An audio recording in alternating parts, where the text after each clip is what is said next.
that. I know y'all didn't come here to hear from me. But give us about 5 minutes and we'll get going. That sound all right? All right. Thank you all.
Democratic Representative Maxwell says nearly 1 in 4 people in his district rely on the Affordable Care Act. He says about 189,000 people will see the cost of their health care coverage soar should Congress let pandemic-era subsidies expire at the end of the year. Well, this is an urgent fight to protect the health of our people, to create a comprehensive health care system where every single person gets the care that they need when they need it.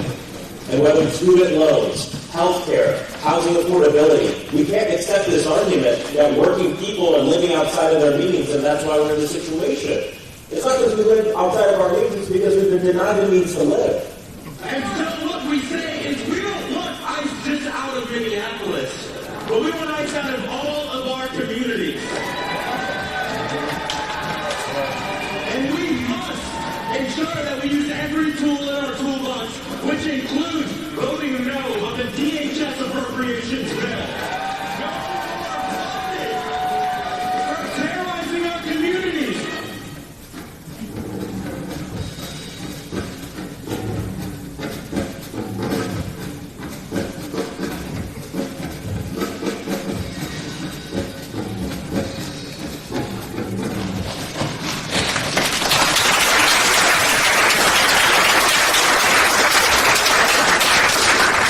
How many of you enjoyed the video? Also, my name is Jason. I had the pleasure of serving as Congressman Faw's District Director. Thank you all so much for being here tonight. It does mean a lot to us that, again, you took some time out of your evening to come and spend some time with us. I just have a few housekeeping notes, and I swear to you, I'm going to get out of your way. There are a few things that I do want to mention. We will have a Q&A session for this town hall. The mic that I'm holding is going to be, can't hear me if I take the mic away. The mic that I'm holding is going to be the roving mic. We're going to have 2 folks with microphones, and once we are ready for Q&A, they'll raise their hands, and you'll be able to see them. We're going to try our best to save as much time for Q&A as possible. I do have a request, though. Is that okay? All right. When you do ask your question, can you be as efficient with your language as possible? We want to make sure that we get to everybody's question. That's the reason why I'm making that request. The next thing is, I have some things to mention. That's cool. We have some satellite offices and library office hours as well. So if you know someone who couldn't make it tonight, or they come out of office and they couldn't get an appointment, or whatever the case may be, or maybe our office is just too far away, we are at Bithlow. If you live in the Bithlow area, we have office hours in Bithlow. David, a wonderful constituent advocate who's raising his hand. He staffs that office for us in Diplo, and the Congressman is also expanding our satellite offices across the county. We have a satellite office at UCF, Union Park, I just mentioned Diplo, and Tangelo is coming as well. So you'll have an opportunity to engage with our office in different parts of the district. The last thing that I want to mention, or two last things I want to mention, we are at the libraries. The next time we will be at a library will be February 27th at the South Trail Branch. February 27th at the South Trail Branch. So if you need assistance from our office and you need to talk to someone, we will be there for you specifically. Next up is March 3rd with Dr. Phillips, and then I think February 24th, I believe, at Fairview. If I've mentioned any of this information and you're like, that guy was up there talking and I didn't get anything, our constituent services table, which is to my left and probably to your right, has all of this information that is listed there. Okay, the last thing that I do want to mention is I want to give some thanks to our staff. Can I do that? All right, if you are staff that is coming to folks, please come on front. I see Jada, I see Bill, I see Kyle, I see Ariana, I see Sarah, I see the reason I'm mentioning them by name is because the work that they do on a daily basis, I get to see it up close and personal. I know that you all do not all the time. But there are probably people in this office or in this audience that our office has assisted. And I'm not asking you all to give them a round of applause because they get paid to do a job, right? It's more so, I see the work that they do every day. I saw the work that they did today to get prepared for this town hall. And we have another event tomorrow night. You guys are going to come. It's going to get in the heart for Black History Month. And we have other things that we're doing as well. Can we give a round of applause to the staff and person across, please?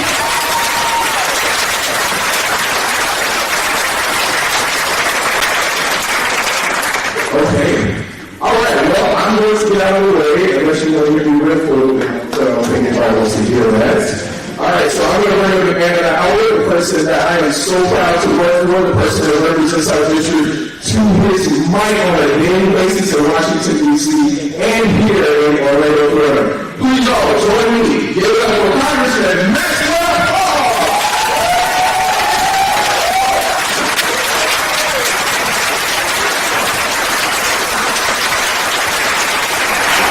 Oh. So a mic? Check 1, 2. Can everybody hear me? All right. Well, it's so good to be here with everyone today, and I appreciate you taking this time to come out to our town hall here at the Grand Avenue Neighborhood Center, which is actually where I did my swearing-in ceremony. How many of you were there? Was anybody there? Yeah, what a great event, and I was just being reminded as I was driving in, we had, I remember I thought maybe like a couple hundred people would come out, and we ended up having over 1,100 people come to that event, and it was a beautiful event. My old jazz band from my high school came, we played, and it was just a lot of fun. So just a huge shout out to the amazing staff of this neighborhood center that do amazing work for the community here, and just thank you to everyone in the audience for taking the time out of your day to come. So I'm going to talk legislative activity for this year, some of the wins, some of the things we're proud of. I'm going to talk about the work that we've done here in the district office, and then I want to spend most of the time just answering questions people have about really anything going on in D.C. Thank you. D.C., hello, can you hear me? All right, D.C. or anywhere else.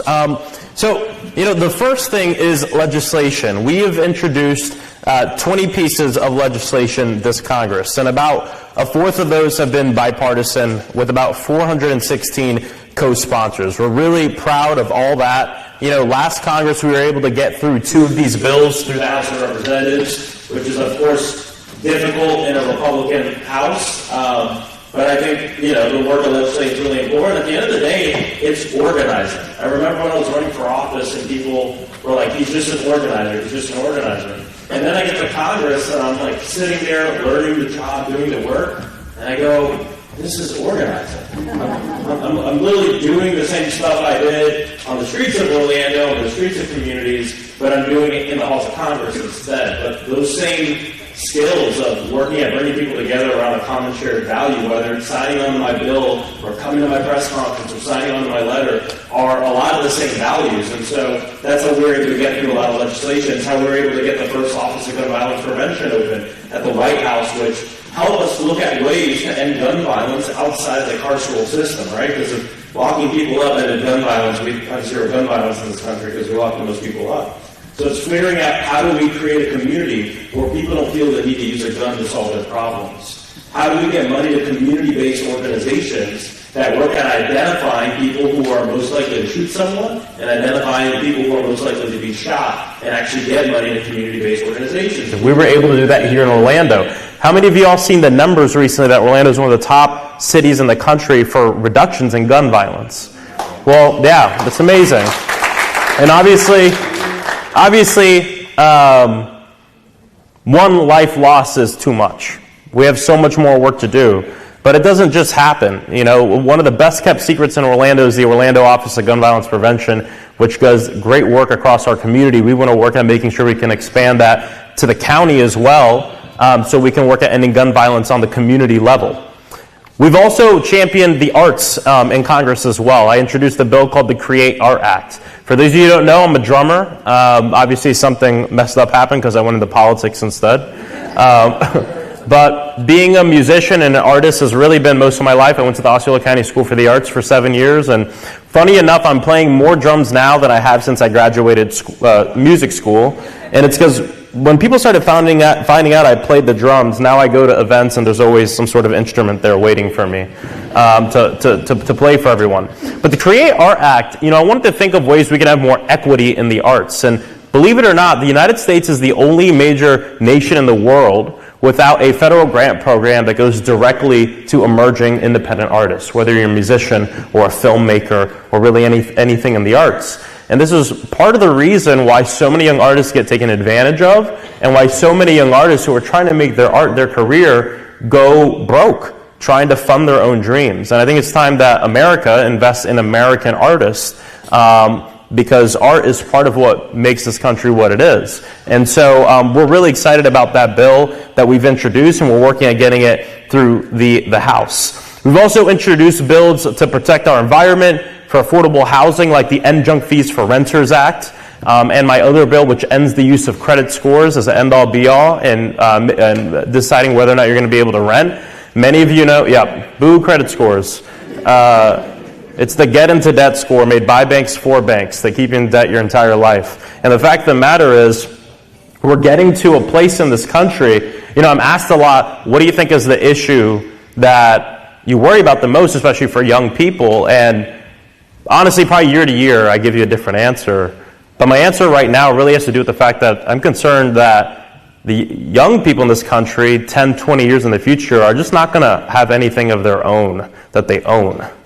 And that's the way that this country is moving because of the billionaires and corporations that run everything. They want us to be in a place where there's nothing you own and you essentially rent and lease everything. From the house that you live in, to the car that you drive, to the phone that you have in your pocket, even the little things, to the music that you listen to, you don't own music anymore, to the movies that you watch, every little thing being something that you have to lease or rent. So that way, when people have to be bailed out, who does the government bail out? Those who have the keys to everything in this country. And it's scary. And I think working people should be able to own their things. And I'm very worried about this path that we're going down. And so the End Junk Fees for Renters Act, bills that we're introducing having to do with having more pathways to people being able to actually buy a home, to own the land that they're on, I think is so important, especially for working people in this country. When I first got into office in 2023, that summer, we assisted 400 constituents with their passport applications. And I learned very quickly that getting a passport office in Orlando is something that was really important. So many of you know, we really focused on that in our first term, and we were able to get it approved and work at delivering a passport agency in Orlando, which we're really excited about. There's only 5 in the entire country that have been added, which... if we went back in time and you told me that one of the things people would stop me in the street and thank me for was a passport office, I'd be confused. But it ended up being a really hard project, and it's something that members of Congress have worked to deliver in Orlando for a long time, for decades, and it's really difficult. And so because of the work that they did and the work that we did, we're really proud we were able to deliver that. Now, because the federal government just works so quickly, it's going to It's not opening till summer of next year, but we're really excited about it, and we'll keep people updated. In case you don't know, the reason why this is important, not to nerd out on passports, but right now in the state of Florida, we only have one passport agency. The two states that are have as many people or more people than us, right? We're the top three states: New York, California, and Florida. New York and California each have 3 passport agencies, and an agency is where you can actually have your passport printed the same day. So there's hundreds of counters, which is where you can go to the library or the courthouse or wherever, and they take your picture, they get your information, and they send your application to an agency, and the agency actually prints it. There's only one place that actually prints it in the entire state of Florida, and it's in Miami. So as we're getting calls from people who are like, my loved one just passed away, I don't have a passport, I have to get to wherever, right? Another country in a week, but I don't have a passport. I can't wait the 4 to 6 weeks or 2 or 3 months to get it. I needed an appointment. What we do is we work at getting them an appointment at their closest office, which is Miami. And for a working person, they then have to take off of work, drive all the way to Miami. It's like an entire day, if not 2 days, that they have to take out of their life to get a passport. And that should be a lot easier. So we made that case to the administration, and we're really excited that that's going to be coming to Central Florida next year in the summer. And it'll be at the old Social Security office over by the airport on what street is it? Gatlin. So we'll keep everybody updated on that. Some of the other work that we've done, and I'm gonna save some of this for the questions, because I'm sure there's going to be questions about what's going on in D.C. and the authoritarian fascists in the White House. But what I will say is we're really proud that in this moment where there are so many legislators trying to find their footing, right, and figuring out what is our role in this moment, I'm very proud of the work that my team and I have done, whether it comes down to the Everglades Detention Facility, Alligator Alcatraz, leading visits there, working working with local organizations to temporarily get it shut down, and still working on that now.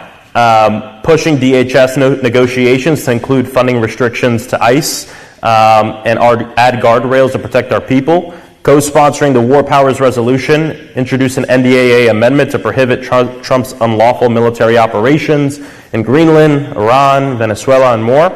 Led congressional letters to the Department of Housing and Urban Development to oppose plans to build homeless detention camps in Utah and across the entire country.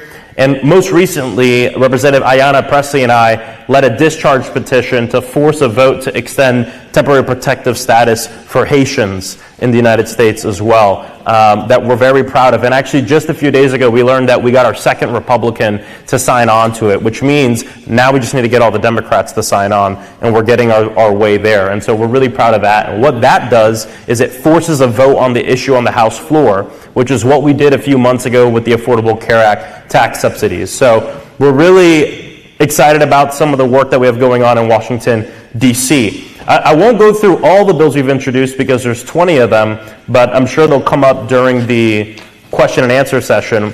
Let me talk a little bit about our community project funding. So this used to be called earmarks way back when, and it's how members of Congress can utilize big vehicles of money in the federal government to help very specific projects in their home. So a lot of times this would have to do with a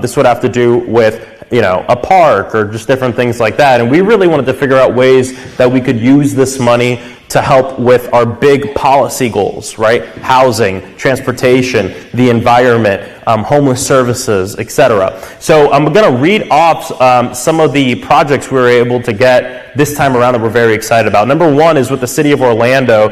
We just secured $3 million for the Coalition for the Homeless Women and Families Homeless Shelter, which we're very excited about that. So tomorrow morning, I will be at a press conference announcing the $750,000 we got for iDignity and their new operation headquarters, which we're excited about too.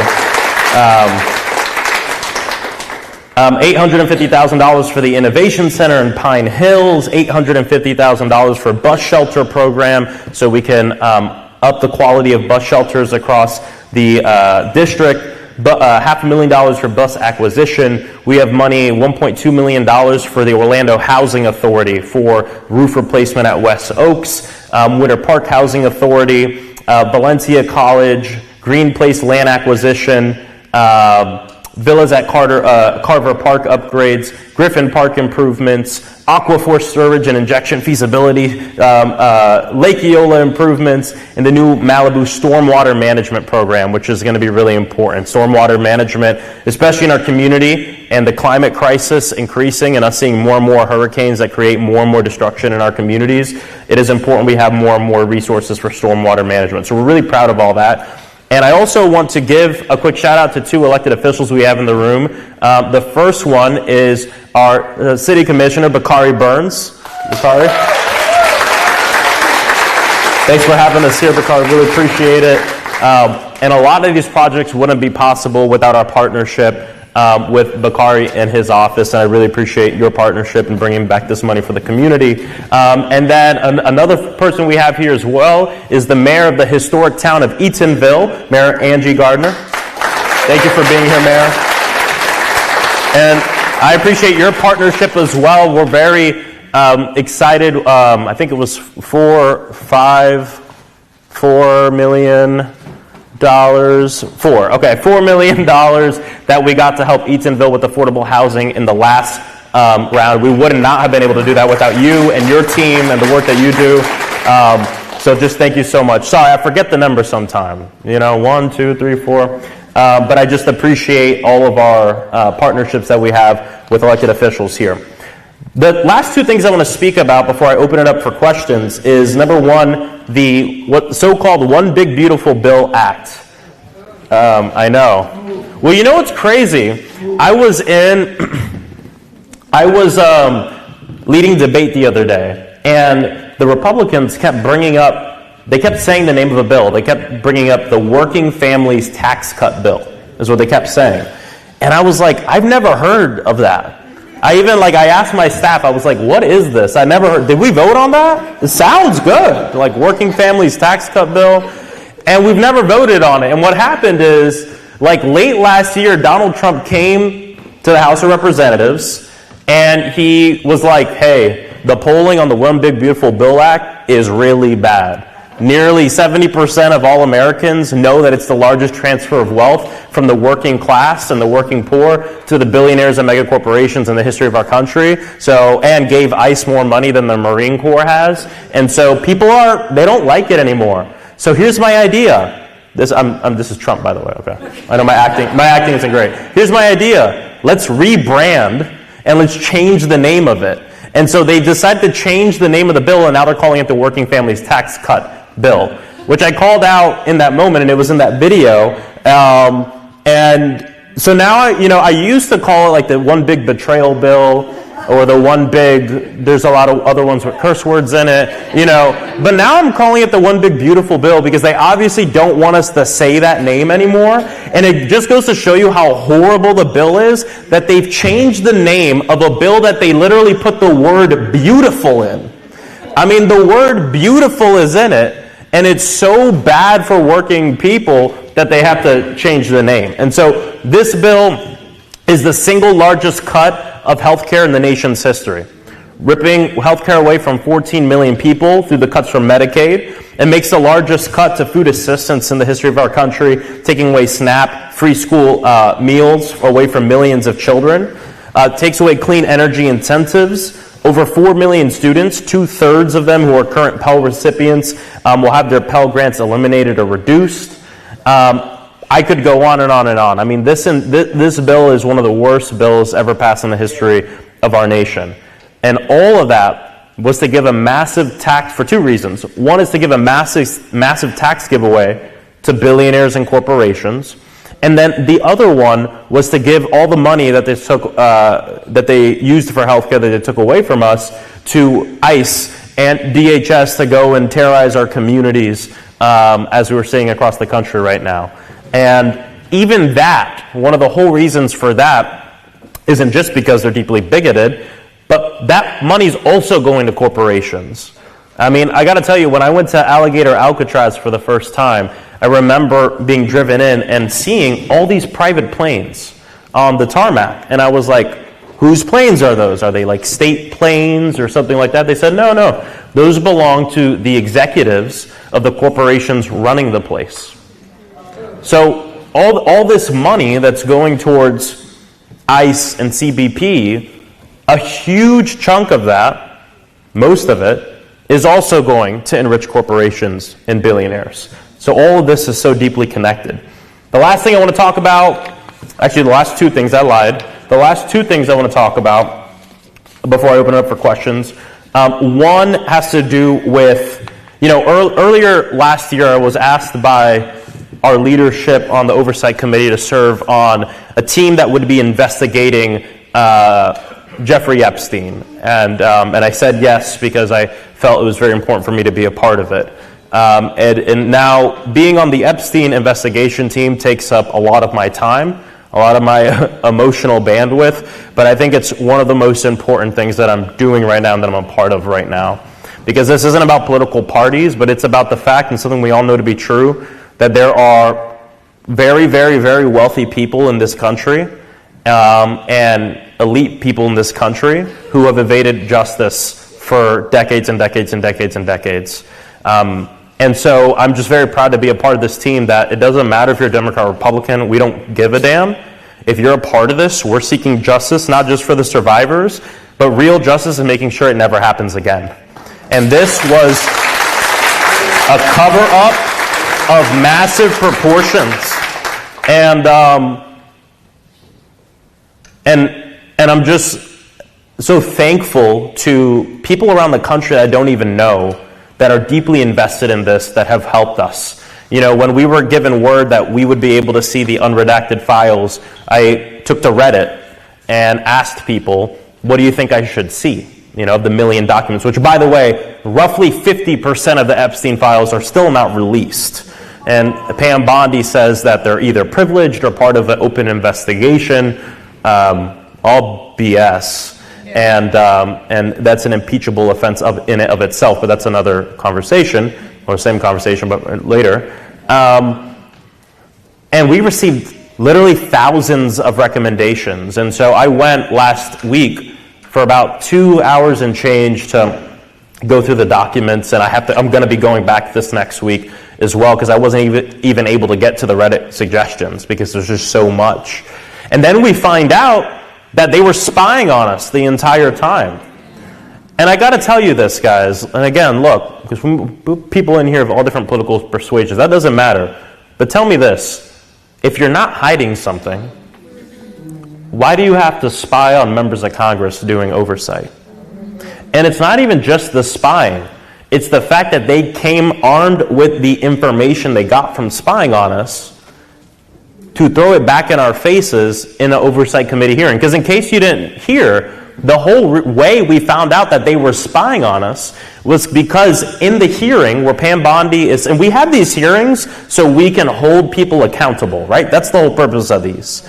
Pam Bondi had this essentially like a burn book, a binder full of things, and when Pramila Jayapal was questioning her, a photographer was able to catch, a little glimpse of a page she had in there, which was labeled Pramila Jayapal Epstein Files Search History, and had all of her search history in it. That's the only reason we know, not because anyone told us. And so either way, I'm sure might be questions on that as well, but that is an investigation I'm very proud to be a part of. And actually in just a few weeks, or in about a month or so, we have a lot of the Oversight Committee will be coming here, and we'll be hosting a public hearing over very close to Mar-a-Lago about the Epstein files. And so we'll keep everyone updated on that. Last thing I want to bring up, which is not spoken about a lot, is our casework. And no matter what's going on in D.C., this is some of the most important work that we do. The calls that we get to office, a lot of people don't know this. We have an entire casework team that helps people work through the federal government. And the work that we do really can change lives and helps people. From Social Security, veterans benefits, Medicare, passports, immigration, which has been our biggest one lately, of course, We're just really proud of that. We've been able to return over $12 million back into the pockets of our constituents. And to be clear, that's different. Like federal money, bringing back federal money to the district, that's hundreds of millions of dollars. This is $12 million like directly to you. You had a tax return you hadn't gotten back in years. We advocate on your behalf and we get that back to you. Maybe you've been not getting as much as you're supposed to get in your Social Security check. We advocate on your behalf and we get you your back pay. And that's something that is some of the most important work that we do. They step in and advocate for folks. In terms of the terrorizing of our immigrant communities from ICE, we get those calls. We work with families to find out where their loved one is being held. In many cases, we've literally, myself and my staff, have gone to the jail to grab their things that help deliver it back to the family. So this is the day-to-day work that you don't hear about a lot on the news, but at the end of the day, with a lot of what we're seeing from this government, there's the big macro work we're doing at stopping it, but then there's the work that's day-to-day. Person to person, immigrant to immigrant, helping to make sure that families are able to get through what's going on, because the story doesn't end after they've been detained. The story doesn't end there. There's a lot more that needs to be done in making sure they're connected with immigration lawyers, working with local advocacy groups, and we're just really proud to be very, very tightly connected with the local organizing apparatus, because we're all working together to help people in this moment. And so I'm just very proud of our whole team for being here. If you need help, let us know. Like was mentioned, we have satellite offices in Bithlo, UCF. We also have neighborhood offices over at UCF, Maitland, Union Park, Pine Hills, and more.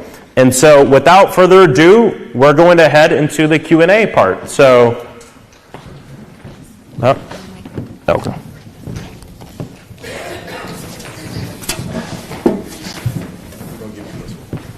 Okay.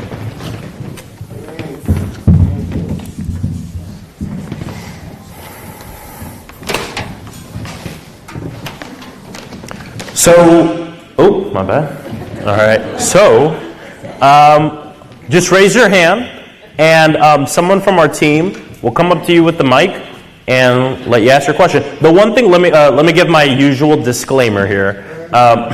This is an official event planned by my official office, not my campaign. And so there are very strict rules preventing me from, campaigning at our official event. So if you ask me a question about campaigns or winning elections and things like that, you probably will receive a little bit of a non-answer. You can ask anything you want, but I'm just letting you know, some of the rules, and not everyone sticks to them, but I do, because, the rules are not applied evenly. So without further ado, if you could raise your hand. Do we have someone selected? Okay, cool. I'm gonna try to get to everybody.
Fraud isn't my wheelchair. And fraud isn't the services that keep me out of an institution at 22 years old. So beyond showing up to vote on November 3rd, what can we actually do to make sure that people who need Medicaid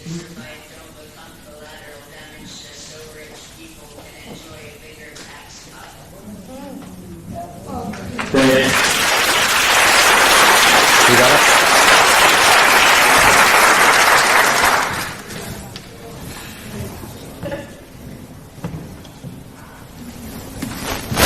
Because our whole life shouldn't get dismantled just to benefit a billionaire like Donald Trump. 100%. Thank you. Thank you, my friend. And thank you for your advocacy and the fact that you show up everywhere. And I know it's not you're not just advocating for yourself. You're advocating for an entire community, really all of us. And we know that the way that this state has treated people with disabilities is very uniquely disgusting, but also JJ brought up is 100% true as it relates to these cuts to Medicaid that were passed in the big beautiful bill, and it impacts all of us because it impacts many of us. You might not all be people on Medicaid, but when one of our neighbors comes to a town hall and brings up a question like this because they've been told that they have to sacrifice, this nation time and time again, when it needs to bail out the auto industry, it bails out the auto industry. What about bailing out our folks with disabilities? When it needs to bail out banks, what does it do? Bail out the banks. What about the bailout for working people? When it needs to bail out Wall Street, what has the nation done? Bail out Wall Street. And I think it just shows, if you want to know the character of a nation, look at the budget. Look at where the money goes.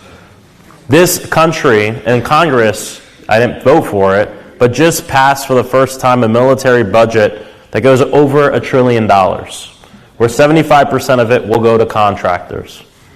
This is the problem that we have, is there's an absence of prioritizing our people and an absence of seeing the world through the eyes of the most vulnerable, which if we did that and we wrote our policy that way, we all benefit from it. And so to answer your question, of course, I'm glad you brought up voting in the midterm, which is so important to make sure that we can actually put a check on the administration and the House of Representatives and hopefully the Senate. But I got to tell you, a big part of this is the advocacy we all do now, because we don't know what's going to happen in November. And I want to take back the House. I feel pretty confident about it. But I got to tell you guys, my entire first term in Congress, the whole time, people would come up to me and say, well, it's okay, it'll be a lot better next term when we're in the majority. Like, saying it as a matter of fact. Saying it as a matter of fact. And guess what? It's next term. It didn't happen. In fact, everything got way worse. And I think a lot of times, and not to get too partisan, but to think about my party, is I think a lot of times we get a little too confident. And it's not just that people hate him means they'll vote for us. We have to give people something to vote for. And one of the other issues is usually Democrats, not everyone here, but Democrats wait until they get into power to figure out what they want to use the power for. That's another problem, because by then it's too late. Project 2025 was that guidebook for them. And when they got into power, what did they do? They executed.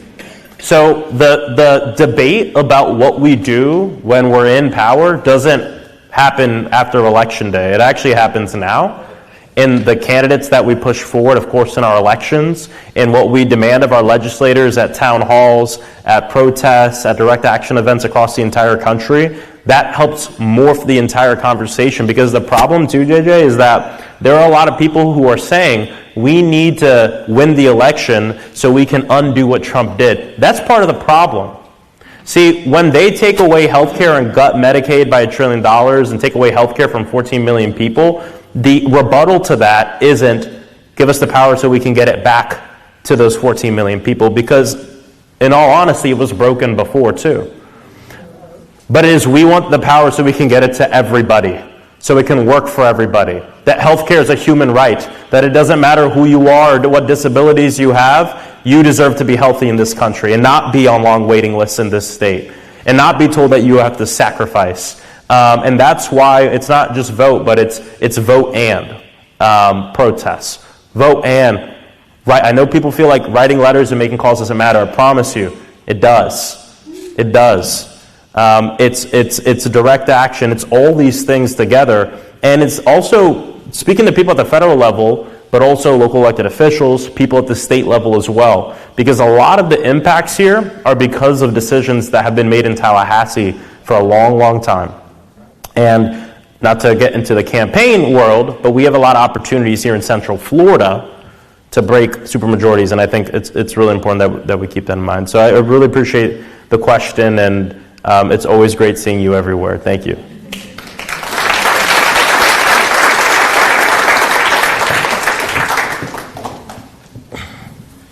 My name is Ava. I do want to mention first that this question was really moving and good to follow, and I think the person who asked it. For that question, I'm wondering how the Democrats in D.C., what our strategy kind of is for ensuring that the bills that want to restrict voting rights don't pass. What are we trying to do for that? Thank you. It's a really good question. Especially, how many of you have heard of the SAVE Act? Okay. Well, now it's the Save America Act. This is a horrible, horrible piece of legislation, which is obviously, it's one of the largest voter suppression laws in the entire country, which, by the way, if your vote didn't matter for real, they wouldn't be trying to pass the Save America Act. The whole purpose of trying to pass it is because they know what's coming down the pipeline, not just at the federal level, but down ballot as well. And that's an existential threat to their project of authoritarian fascism in this country, and that's why they're pushing the SAVE Act. So I'll say two things. One is where it's at, to give you guys kind of a little update where that bill is at, and then two, what we're doing about it. So the bill, for people who don't know, this is the third time it's passed the House. So we voted on it early last year when it was just the SAVE Act. And then we voted on it last Congress when it was also just the SAVE Act. And both of those times, it didn't really get through the Senate. What's going on right now is, about a week ago, they actually didn't have the votes to pass it with a simple majority. Susan Collins, moderate, came out a couple days ago and said she would vote yes on it. So now they do have the ability to pass it with a simple majority. However, Democrats have said, and this is getting into what we're doing about it, that they will use the filibuster to block it from being passed, which means it actually needs 60 votes to pass. Now, if we stop there, that's the end of the story. The bill will die and will not be signed into law this Congress. However, it's not really the end of the story, because there's a huge pressure campaign from people on the far, far right to tell the leader of the Senate, Republican John Thune, to do a filibuster carve-out to pass the bill and pass it into law. He has said he's not going to do that. That's what he has said. But the president hasn't really gotten involved in the pressure campaign as much yet, and this is part of the reason why, and I was answering JJ's question here, this is part of the reason why our own pressure campaigns on the grassroots side and reaching out to members of Congress, senators, through protests, letters, calls, everything that we can do, just like overwhelming force, is one of the most important things we can do right now. And there's actually a list of targeted senators that we think are the people to reach out to, and a lot of them are these like moderates in hard races right now. We have to make sure that they know from their constituents that if you vote yes on this, you're going to be held accountable. And that kind of pressure will hopefully counteract Trump's pressure in the far, far right. So it's hard for me to tell you how optimistic I am on this right now, but it's far from over. We have tools in our toolbox to fight against it. We're using them. And right now, everyone should keep an eye out. There are massive campaigns popping up across the country on the Save America Act. And so we need everyone to get involved if you can. And we'll keep everyone updated on the voting rights question. Another thing I want to bring up that's really important is something that's worried me is, and you know it's crazy because this is actually literally an episode of House of Cards. But something that's really worried me is the president dispatching ICE to polling sites, which really happened in the show. The president in the show sends the National Guard to polling sites to scare people out from voting. That's the reason he did it. And so this is something I brought up a while ago in the Democratic caucus to figure out what can we do around this early, because the problem is if you wait till he says it, sometimes it's too late, and you have to really figure out what you're going to do beforehand. So part of this battle that we're in on the DHS funding, and the reason DHS is currently shut down, obviously Democrats voted no on funding to ICE for many reasons, but on the list of things that have been given to Trump on how he could potentially get a couple votes from some Democrats, that it won't be me really no matter what, because I don't think it should exist. But one of them is protect ICE and DHS not allowed in sensitive locations. And at first this was just houses of worship, hospitals, and schools, but we were able to add in polling locations as well, which I think is really important. So we'll keep everyone updated on that, and I think those negotiations are ongoing. So thank you.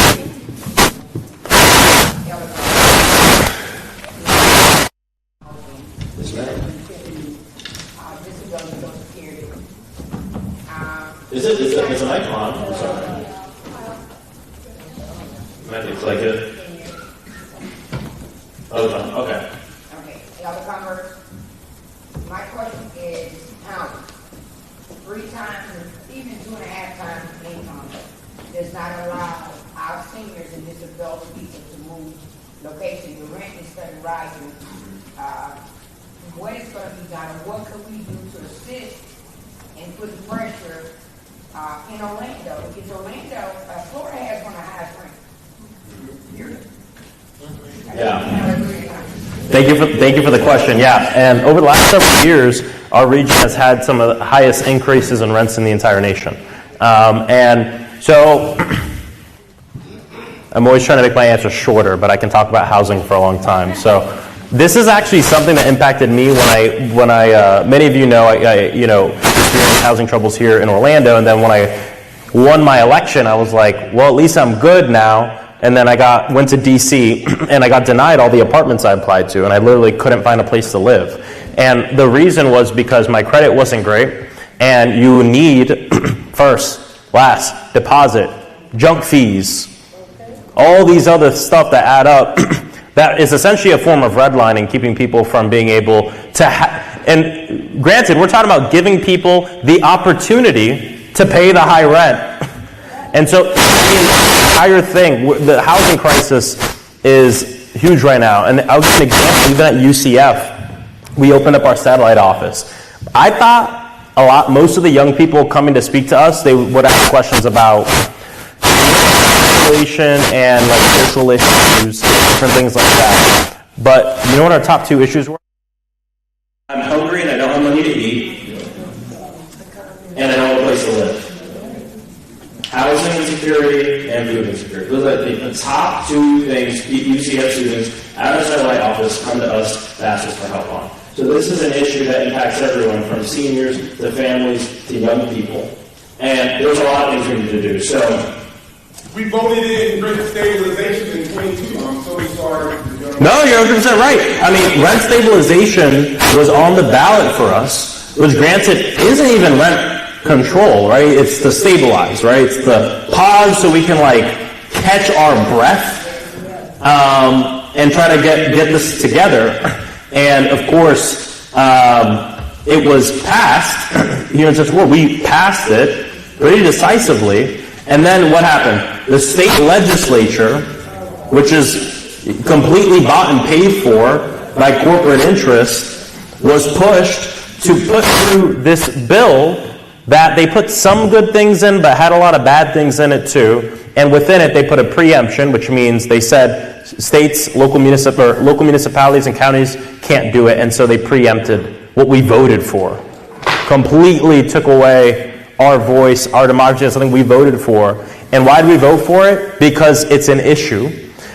And we knew this would help give us time to figure out what the solution was, right? Legalization wasn't the solution. It was a pause so our people stopped getting evicted so we can figure out the solution. And so I appreciate you bringing that up, because that we all made our voices heard not too long ago. and Tallahassee completely preempted it. So we have to figure out ways. We still got to work at the state. We can't cede any ground. But we have to figure out other ways. Trying to use a lot of my community project funding requests that are usually in Congress used for parks and stuff like that. Very important, but we figured out ways to utilize it for housing and for a lot of the issues we care about, given the housing crisis that we're in Central Florida. The other thing is we've been bringing back a lot of money for our homeless services organization, which isn't just about it's about shelter beds, but it's also about transitional housing. It's about permanent supportive housing. It's about figuring out how do we give people pathways to being housed, which is really important as well. And our local, continuum of care, which is the group of organizations that do this work for our homeless folks, they need help and they need more funding too. And so if anyone's here, if you're able to volunteer, please do. Something I do every year, because I think it's important for elected officials to see the problem right in front of you, not just read about it, is I do our local point in time count, which is the way that our government, it's kind of crazy, the way that our government counts homeless people in this country, unsheltered homeless people in this country, and the way we get that data and appropriate money for the services is it's literally teams of volunteers that go out with an app on their phone and have conversations with people and count them. And it's about a 3-day period in which this happens. Those numbers are sent to the federal government, and that's how the federal government gives us the numbers of how many homeless people there are in this country. So obviously, I don't need to tell you that the numbers we do have are severely underrepresent the problem. And the other thing we have to realize is being homeless isn't just being on the street. Those people on the street are unsheltered. So most homeless people, houseless people, are not on the street. They're living in their car. They're on a friend's couch. They're in the hotel. That's what a lot of homelessness looks like. And in fact, young homeless people, most of them are not even on the streets. Most of them are on the couch, in the car, and different things like that. So those numbers are even severely undercounted as well. So this is why we've introduced these bills that we're trying to get passed. The End Junk Fees for Renter Act, I think, is so important because at the end of the day, what you mentioned is true, having the money to get in there. But the other problem is, how many of you have, been on Zillow or Truly or whatever, you've seen a rent, you're like, okay, I think I can make that work. You click it, you do the showing, you're about to sign it, and you find out there's a bunch of fees that add a few $100s extra on your rent, or maybe $50 extra on your rent. Anybody? Anybody have any fees that are like dog fee, lawn fee, trash fee, loo fee, breathing fee, being alive fee?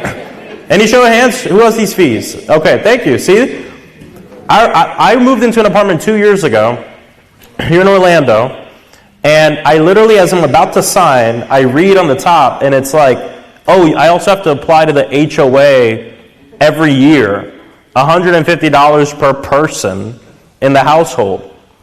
So it's things like that. So what my bill does is it eliminates junk fees, which, by the way, I have some people come up and say, Maxwell, what about mom and pop landlords? What about people who own 1 or 2 properties? Well, here's the thing. Number one, the numbers show us that mom and pop landlords usually don't even charge junk fees. It's usually these big apartment complexes and different things like that. The second thing is, if you have to charge it, oh God, the trash won't get picking up if you don't do the trash fee, just lump it in the rent. So that way when we're looking, we all have knowledge, right? And we have more power in the marketplace because we know what's happening.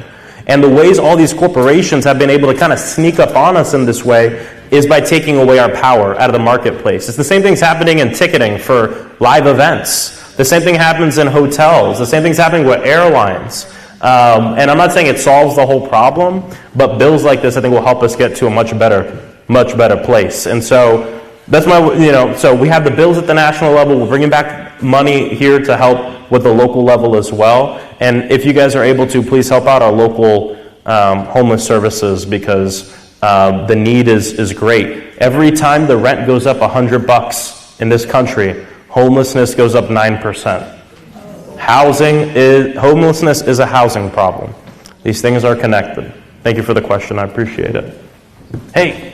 Good evening, Congressman. Are you good? Good evening, Congressman Frost. It's a pleasure to meet you. My name is Holden Wakefield, and I wanted to talk about something a little more local to the community. I attend St. George Orthodox Church, and on the same level of homelessness, we do service to the certain homeless community quite frequently. Oh, thank you. I'm working with St. George Orthodox Church, which is in downtown Orlando. It's right next to Loyola. I've already spoken to staff about preservation and repair needs. The church is in desperate need of repairs. We've currently spoken and we're currently working with contractors to define scope and funding and formal record request. My question for you is, as we prepare the project, what type of programs or agencies should we be engaging on to work properly with the vision with the appropriation will open later this year? And my follow-up question for you would be, will your office recommend specific staff to contact to coordinate this effort? And thank you, God bless. Yeah, thank you, Matt. What's the name of the church? St. George. St. George? Orthodox Church, and I would welcome you to attend or to come. Oh, yeah, I'd love to come. Okay, I want to be careful on rattling off specific funding sources because there's just a lot of requirements and I just want to make sure I give you the right ones. What I will say is, who from the staff can chat with him after? We'll make sure someone. Okay, we'll make sure someone speaks to you. Either Sarah or Jason will get with you so we can kind of hear about it and see if there are any federal funding sources that might make sense. There's also, as it relates to historical buildings and things like that, sometimes it's good to seek like the historical designation that you can sometimes get from the state government or the federal government, and a lot of times that opens you up to other funding and even like private funding and foundation funding and things like that. Yeah. It is listed on the National Register of Historic Places. Oh, great. Okay, great. So we'll get with you. Someone from our team will get with you to chat with you about the specific situation. Thank you. Hey, good to see you.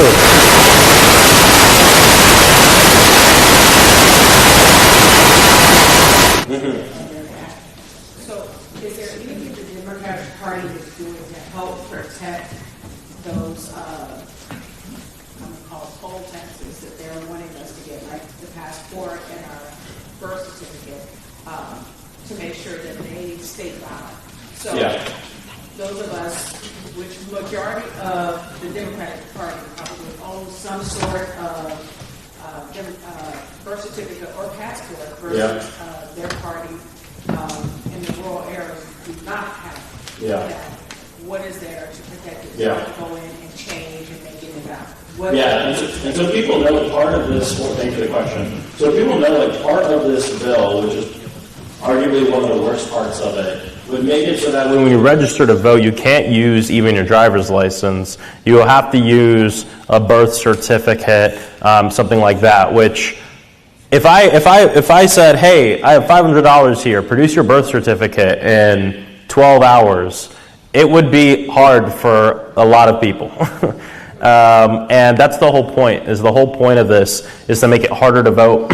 Because they have less people, they want less people voting. I mean, that's just exactly what's going on. So because this is part of the SAVE Act, kind of my answer to the person who asked the question earlier, it's pretty, kind of the same answer, right? Is that it's being halted in the Senate. We're going to be putting pressure on a lot of these Republican legislators who we think there is a really good opportunity for them to come over to our side. Believe it or not, guys, Trump's grip on Congress is loosening a bit. And more Republican members of not enough, but more and more Republican members of Congress are voting against him because, and by the way, it's not because they woke up one day and said, let me do the right thing. It's because they're getting polling back in their seats and they're seeing, oh, right now I voted with Trump 99% of the time. If I vote against him 10 times, that number will go to 90, and that's better for the ads. That's literally what's going through people's mind. Not to be pessimistic, but that is what's going through people's minds. And so because of this, there's actually more and more opportunity where protests and pressure can actually work, especially if it's targeted in the districts. So that's a lot of the work that's going on that. The other thing, though, I want to highlight, and this isn't at the federal level, but at the state level, we're seeing a lot of states, Democratic states, and even ones that are pretty evenly split, taking action to counteract what Trump is trying to do to voter laws across the country. Because remember, guys, the federal government doesn't run elections, states do. And this is I always have to talk about this in these things, because I think it's really important. Never forget that Donald Trump is a liar. So, the reason I say this is just because he comes to a mic and says, I'm doing this, doesn't mean it's going to happen. And the reason I say this is I'm not trying to tell people to calm down. That's not what I'm trying to do. I'm trying to say this to empower you so you know he knows it's BS, right? So he came and said, I'm going to outlaw vote by mail. And everyone was like, oh my God. I said that too. And then he said, I'm going to sign an executive order that's going to eliminate vote by mail. And everyone's, oh my God. Then he goes and he signs the executive order. And I asked my team, send it to me. Let me read it. And when you read it, it's very interesting because this is me paraphrasing. It says, I am directing this agency to begin the process of looking at how to possibly take away vote by mail. Interestingly enough, a lot of these things he said he's going to do, the executive orders are very similar. And then what happens? Time passes. He does a lot of other horrible, illegal things. A lot of them actually happen. Some of them don't. And then you look back and you're like, wait, what happened to that thing? And again, I want to be careful here because I'm not trying to tell people to not take him seriously. I'm not trying to tell people to calm down. What I'm reminding us is that authoritarians and fascists throughout all of human history, most of their power actually does not even come from actually passing laws. It comes from their rhetoric, and it comes from pushing people to obey in advance. And when the opposition believes that you have power that you actually don't have, guess what? Now they actually do have that power. And so I just remind us all of this, and it's literally throughout all of history, all authoritarians. They're never great legislators. They're never put things into law that last a long time. But it's always the way they speak, the way they scare people, and the way they push people to do stuff before a single law is passed. I remember early last year, remember Target, everyone's taking away the diversity, equity, and inclusion stuff. All this is going on. You'd think a law was passed. You'd think a law was passed to outlaw diversity, equity, and inclusion. Guess what? Not a single one has been passed. There have been no laws passed. It's people corporations obeying in advance because they don't want to hurt their bottom line. So so that's the other thing I'd say as well, just so people know. But those are some of the things we're doing. So it's this balancing act. Take it seriously enough to actually figure out what we're going to do to fight against it and actually fight against it. But at the same time, we'll remember that this guy's trying to exert power he doesn't have. And he's throwing stuff at the wall and seeing what sticks. Sometimes he'll be successful, sometimes he won't. And with us fighting back, that's why I think we have to just engage in every fight. Some Democrats disagree with me. We'll win some, we'll lose some. But if we don't get into it, he will win. Point blank. So, okay. More questions? Oh, sorry, let me know. People are picking for me. Representative Fox, I'm just asking something about studying on the region. I was born here and I'm still here. And so I was a lot of people on the left, using high level more machine jobs and replacements. I was thinking Florida has been predominantly developed more by corporate entities like Disney, Universal, Leadership United in the South, and Movement in the East and West. But I was just wondering if there's more of initiative kind of creating more individual protections from the corporate entities to allow for the jobs that I think are not necessarily appropriate. Yeah. Like for me, if I don't have a degree, I'm working in hospitality, and if I don't work in hospitality, I don't know what I mean. Yeah. And I feel like that means it's like cost of living issues that so mainly just what I'd say independent or small business assistance resources out there, and if there's any goals that expand those. Yeah, I appreciate it. And it is, we know, just for many generations, young people will say it's really hard right now, and people will say it's always hard to be a young person. But I gotta tell everyone here, the numbers show us that it is right now uniquely hard, the hardest it's ever been in our nation's history, to be a young person and build wealth and be able to pay your bills. Right now, our nation is at the lowest point in our country's history of the ability for college graduates to find full-time work after they graduate college. Don't just take it from, like, I hear it from literally all my friends that I went to school with who are now literally 4 or 5 years out of college and have not been able to piece it together. And it's not because of them. I say this all the time. You heard it in my thing. Not because they've been because they've lived beyond their means. They've been denied the means to live. And part of the problem is the job market's falling apart because of what Donald Trump is doing. And one of the worst things this guy has done is he went in and completely eviscerated the ability to hold corporations accountable and break up corporate monopolies.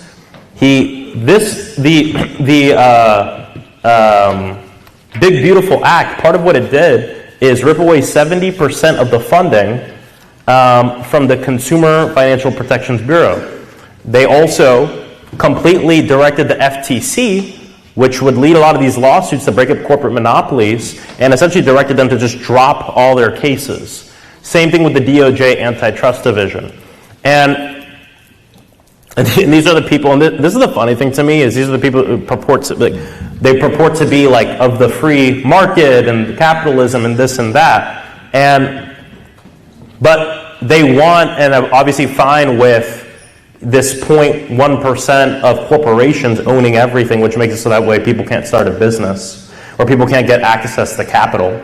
And so I think, honestly, one of the most important things we can do to help small businesses is rev up like never seen before our antitrust work, breaking up corporate monopolies at all levels, because small businesses hire 50% of our people. And obviously, most of the time they're the ones treating people in a better way. And it's the same thing in our community as well. So that's one thing. And the second thing is we do need to have more access to capital for people who have an idea and entrepreneurs who want to start a business. Because part of the reason we've seen so many small businesses fail, especially since COVID, is because they've been denied those means. Corporations have the resources to weather storms, okay? And that's why they were able to weather the storms. And that's why post-COVID, we've seen countless numbers of small businesses close across the entire country.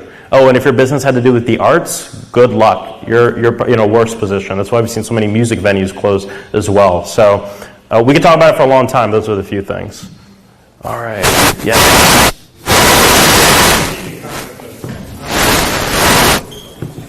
The only way that you can prevail is if good men and women do nothing. What can we do at the grassroots level? Thank you for the question. I've talked a little bit about ways that you can impact the legislators, which I do think is important. I know sometimes it feels like it doesn't matter. It does matter. It is important. But the thing I always tell people, and especially at the beginning of the year, I got to travel the country and people would ask me, what can I do? And what I would always tell them is, I can rattle off a bunch of tactics to you right now. But I think what's most important is, I think it's important that if you can, find an organization or a collective here locally that's organizing around an issue that you care about and go all in. Because that fellowship and that organizing, I can tell you what you can do, but they can tell you what you can do every day. And I think that's so important. I don't know if I usually like to try to let people shout out organizations. Do we have any organizations represented here? Of course, my disclaimer is I have not vetted any of this. But anybody here part of an organization? Just say the name of it. Citizens Climate Lobby. Okay, thank you. Move on, Sierra Club. Promise. Anybody else? Florida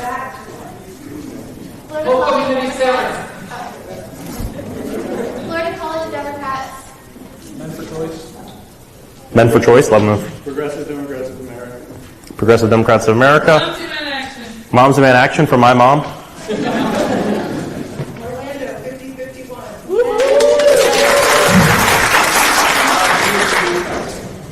DNC Council. So did you have your hand up? Okay. Anybody else? Americans for Immigrant Justice. Americans for Immigrant Justice. So those are some, yes. So look, even in this room, that was like 10 organizations. And if you said the name of an organization, raise your hand if you need help right now. If you need volunteers. Boom, there we go. So my suggestion would be, before you walk out of this room, can you guys raise your hand again?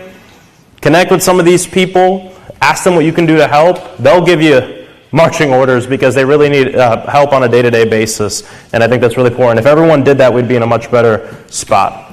All right. We have more questions? Do we have? It's still 8, right? We got to be out by 8.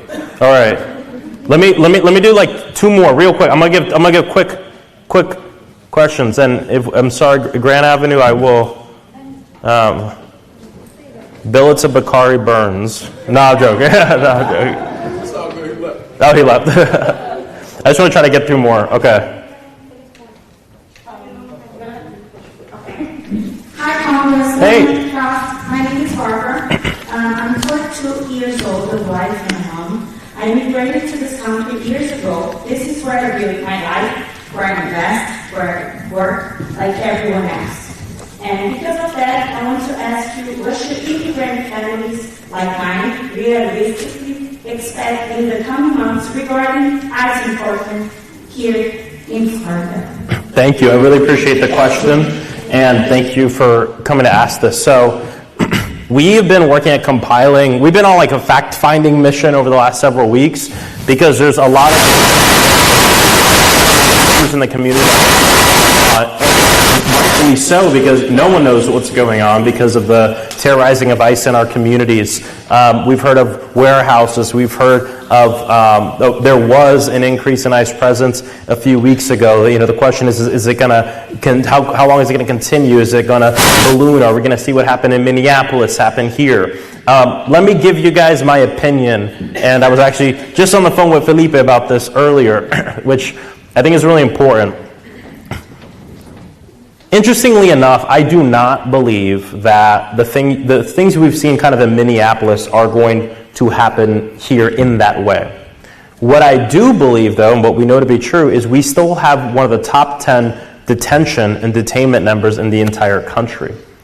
And the reason why is because the governor has essentially deputized and pushed like local and state law enforcement to also act as ICE. And it's part of the reason why like 75 to 80% of ICE detainments are actually not ICE officers themselves in the state of Florida. It's state patrols, it's people who are being pulled over in their cars, and then people who are being sent to detention facilities. Can I get that? And that's what it looks like in Florida. And the reason I bring this up is because it has to impact our organizing and the work that we do, because it's going to be a little different.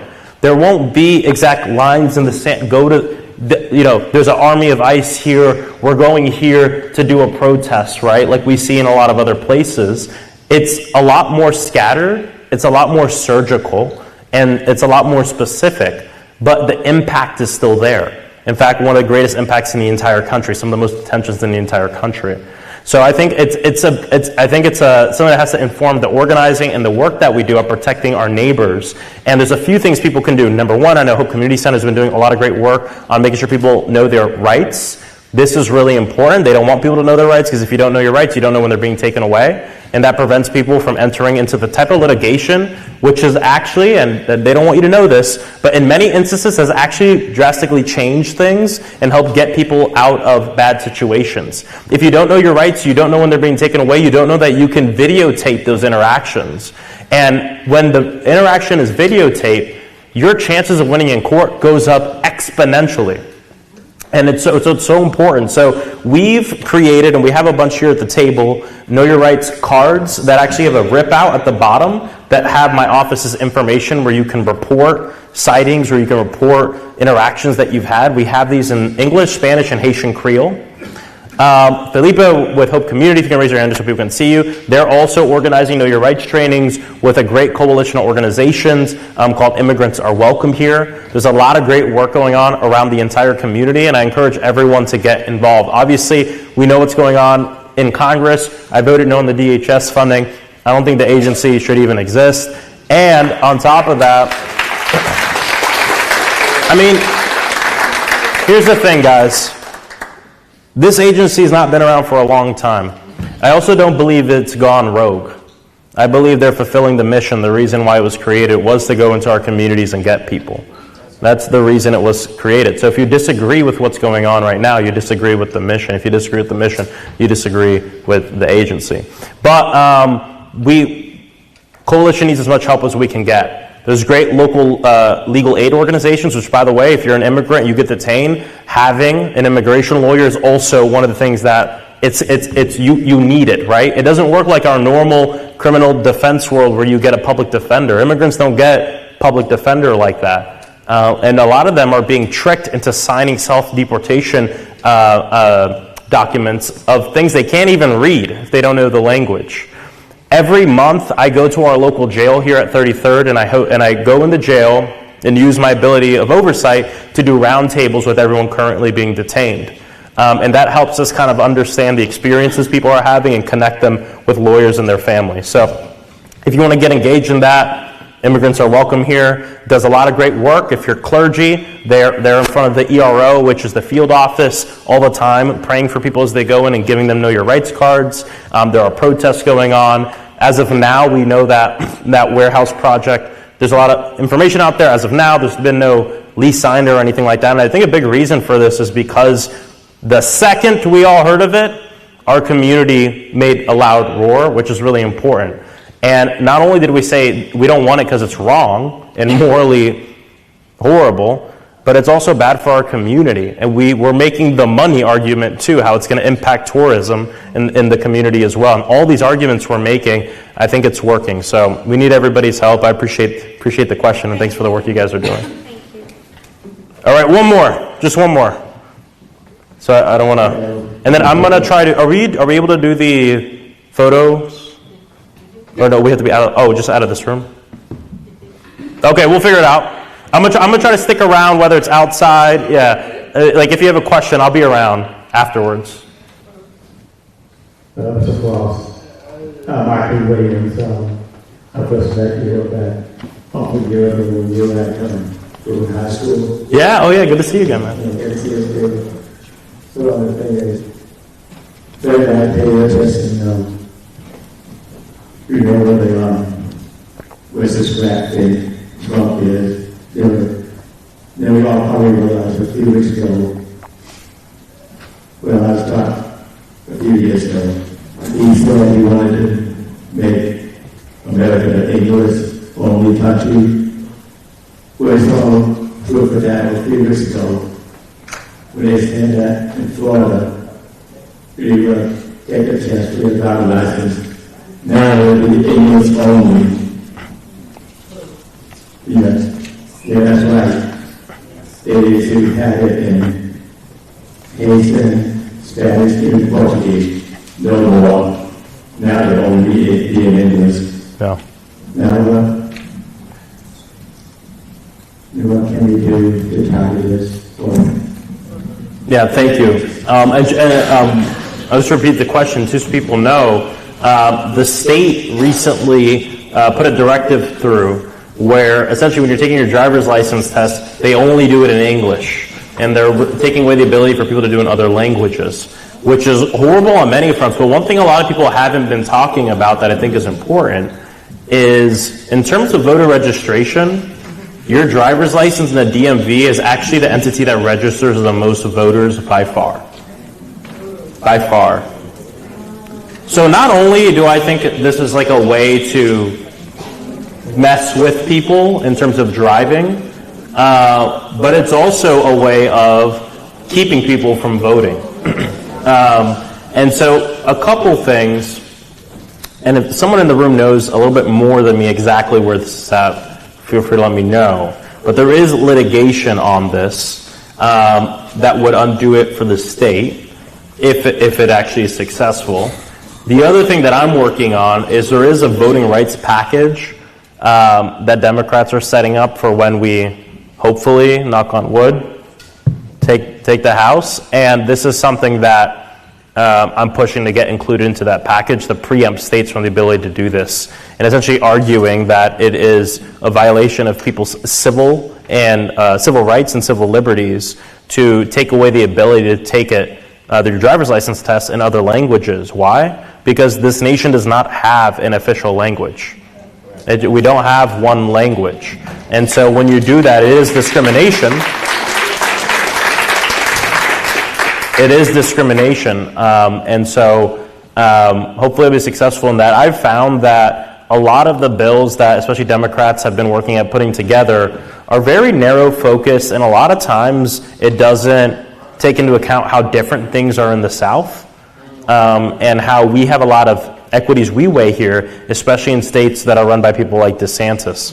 And so I'm trying to provide that perspective on all these bills to really help us. I'll give you an example. When the first kind of DHS list came out that they were going to negotiate with Trump on, it had a lot of good things, but it had a lot of things that are good but wouldn't drastically change things for us here. I'll give you an example. I told you that 80% of these ICE detentions happen because of Florida Highway Patrol and people being pulled over. So the question of ICE agents wearing masks, of course ICE agents shouldn't wear masks, and that has to be a part of the plank. But for people in the state of Florida, 80% of our people are being detained by Florida Highway Patrol and by people who are being pulled over. So it doesn't have as big of an impact on our people here in Florida, and that's why I pushed for a lot of the things that were added that would actually help us. So that perspective is a lot of times lacking, and that's why it's important that we have more Southerners and progressive Southerners in Congress. So I am getting the look from about 10 different people. So this is one I have to wrap up, but I am committed. It could be on the sidewalk. I don't know where we have to go now. But if you have any other questions, I'm going to try to take pictures with folks. I'm happy to answer them. Thank you for taking the time out of your day to be here. I really appreciate you all. Thank you, thank you, thank you. Thank you, thank you, thank you. Again, grab some Know Your Rights cards. If you own a business or you teach somewhere, you want a stack of these for your home or to give them out. We won't be able to give you a stack now, but give us your name, your number, your information, and we will get them to you in Spanish, English, or Haitian Creole. And I'll see you guys later. Thank you. Oh, wait. Wait, guys, can everyone stop for a minute? I forgot to do something. I forgot to do something that I think is really important. And I just want to do it really quickly, because yesterday we lost a civil rights giant, Reverend Jesse Jackson. And I just want to make sure he's someone who paved the way. I wouldn't be here without someone like Reverend Jesse Jackson. Actually, he was someone I always looked up to, and he ended up endorsing me when I ran for Congress. And I was one of the last people he ever endorsed. And I just want to give a moment of silence for Reverend Jesse Jackson.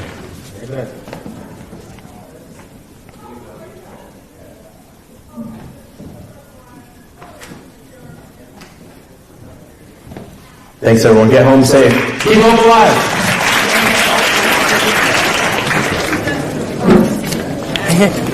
Yeah.